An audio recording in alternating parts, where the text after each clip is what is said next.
15 अगस्त के मौके पर प्रधानमंत्री नरेंद्र मोदी की सरकार ने पिछले 8 वर्षों की अब तक की सबसे बड़ी कर कटौती में कदम उठाने का ऐलान किया। इस कदम से सरकार की आमदनी पर प्रभाव तो पड़ेगा, लेकिन उद्योग जगत और राजनीतिक विश्लेषकों के अनुसार ये मोदी की छवि को मजबूत करने वाला फैसला साबित होगा। साथ ही उस समय जब भारत और अमेरिका के बीच व्यापारिक तनातनी जारी रहती है, इसके साथ ही बिहार के चुनाव पर काफ़ी असर पड़ सकता है।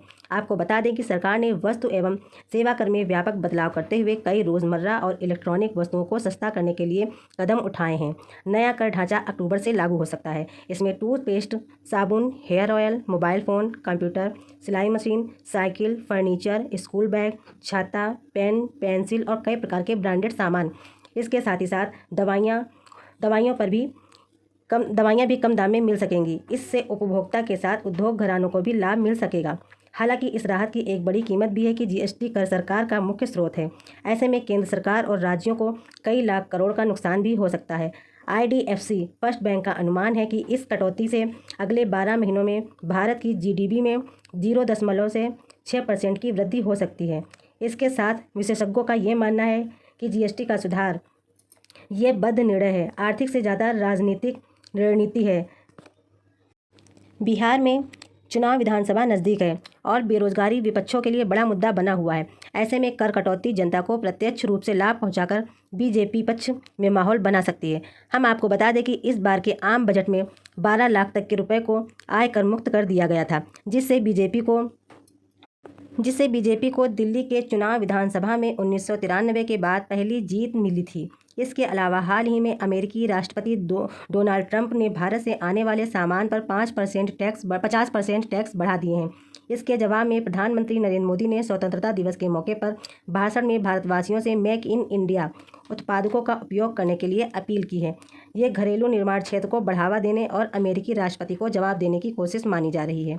दूसरी ओर भारत में 2017 में लागू हुए जीएसटी को आज़ादी के बाद सबसे बड़ा सुधार माना गया, जिसके बाद आर्थिक एवं साझा कर एक साथ ढांचे में बांध दिया। लेकिन इसकी जटिलता पर लगातार सवाल उठते रहे, जैसे कि कैरामाइल पॉपकॉर्न पर 28% और नमकीन पॉपकॉर्न पर 5% टैक्स लगाना। अब सरकार ने 28% वाले टैक्स स्लैब्स को लगभग खत्म करने का फैसला किया है और 12% श्रेणी के सामानों को 5% की श्रेणी में लाया जाएगा। इससे उपभोक्ताओं, वस्तुओं और पैकेज भी सस्ते होंगे। जीएसटी सुधार पर आई ताज़ा खबरें संकेत देती हैं कि सरकार अब इसे अगली पीढ़ी का जीएसटी कहकर एक सरल और व्यापक संरचना बनाने की ओर बढ़ रही है।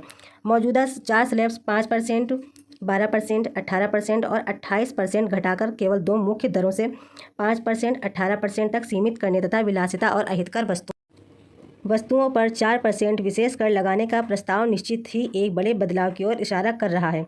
देखा जाए तो जीएसटी की कम दरों का सीधा असर रोज़मर्रा की वस्तुओं और वाहनों जैसे बड़े उत्पादकों पर पड़ेगा, जिससे आम उपभोक्ता की जेब पर बोझ पर असर पड़ेगा और खपत बढ़ेगी। साथ ही वर्गीकरण विवाद जैसे छोटी कार बनाम SUV, जैसे नमकीन बनाम पॉपकॉर्न जैसे जटिल समस्याओं को सुलझाने में मदद मिलेगी। इसके अलावा मोदी सरकार ने एक और लक्ष्य ये भी बताया जीएसटी स्लैब्स की ओर बढ़ना है, जो विकसित देशों की तरह एक समान आय व्यय क्षमता पर आधारित व्यवस्था होगी। फिलहाल 2047 तक इस प्रकार की योजनाओं की संभावना जताई है। इसका मतलब मौजूदा सुधार मुद्दे वर्गीय पड़ाव है, जिनका अंतिम उद्देश्य कर व्यवस्था को पूरी तरह सरल और स्थिर बनाना है। देखा जाए तो अगली पीढ़ी का जीएसटी आर्थिक सुधारों को महत्वपूर्ण पड़ाव है, जो उपभोक्ता हित और कारोबारियों की सुगमता दोनों को साधने की कोशिश करता है। लेकिन इसकी स्थायित्व क्षमता तभी साबित होगी जब सरकार राजस्व भरने की भरपाई करे, व्यवहारिक समाधान पेश करे और राज्यों के साथ सहमति बनाए रहे। ये सुधार निश्चित ही कराधान की राजनीतिक और आर्थिक रणनीति दोनों ही का मिश्रण है। आपको बता दें, सरकार सबसे अधिक कर संग्रह है। इसका मतलब कि 65% तक संग्रह है, 18% के स्लैब से आता है और 28% के स्लैब से कुल राज्यों का 11% आता है, जबकि 12% वाले स्लैब से 5% की आमदनी होती है। आवश्यक वस्तुओं पर लगने वाले 5% का न्यूनतम कर स्लैब के सरकार के कुल जीएसटी राज्यों में 7% का योगदान करता है। जीएसटी दरें घटने के बाद जिस पर 12% या 18% का स्लैब कर लगता था, अब वो वस्तुएं घटकर 5% में आ जाएंगी।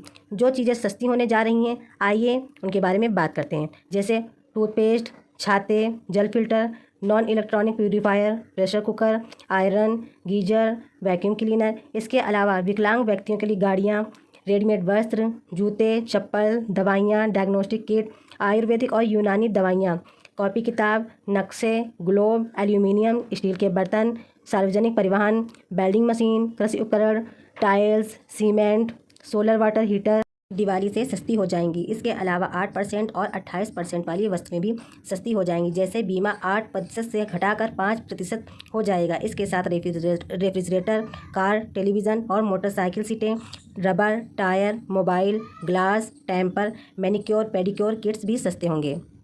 मोदी सरकार का ये कहना है ये दिवाली का गिफ्ट भी साबित होंगे। तो ये थी आज की जानकारी, और इस तरह की नई जानकारी के लिए हमारे चैनल ज्ञान न्यूज़ बाइट्स को लाइक कीजिए और सब्सक्राइब कीजिए। धन्यवाद।